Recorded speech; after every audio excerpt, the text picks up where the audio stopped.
એક મિનિટની વાર્તામાં તમારું સ્વાગત છે। એક રાત્રે પતિ પત્ની વચ્ચે ખૂબ મોટો ઝઘડો થયો। પત્ની રૂમમાં જતી રહી અને દરવાજો બંધ કર્યો। તકિયામાં મૂળું નાખીને એ રડવા લાગી। પતિ બાલ્કનીમાં ગયો અને ખુરશી પર બેઠો। એને આંખમાં આવેલા આંસુ એને હાથથી લૂછી નાખ્યા।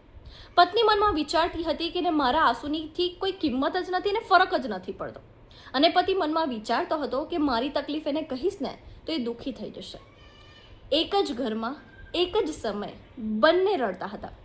બંનેને એકબીજાની ખૂબ જરૂર હતી, પણ બંને વચ્ચે ફક્ત એક બંધ દરવાજો અને બે ચૂપ અહંકાર હતા। સવારે પત્નીએ જોયું કે બાલ્કનીમાં પતિની ખુરશીની બાજુમાં એક ભીનો રૂમાલ પડ્યો છે।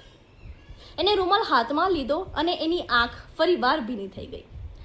ત્યારે એને સમજાયું કે સ્ત્રીના આંસુ ઘણીવાર દેખાઈ જાય છે અને પુરુષના આંસુ ઘણીવાર છુપાઈ જાય છે, પણ દુઃખનું વજન બંને માટે એક સરખું જ હોય છે। આ વાર્તા પરથી આપણને એક જ શીખ મળે છે કે સંબંધમાં કોણ વધારે દુઃખી છે એ સાબિત કરવા કરતાં એકબીજાનું દુઃખ સમજી લેવું ને એ વધારે જરૂરી છે। ત્યારે હવે એક પ્રશ્ન પૂછો, જો બંનેને એકબીજાની જ જરૂર હોય તો પહેલાં આગળ હાથ કોણ વધારશે, પુરુષ કે સ્ત્રી?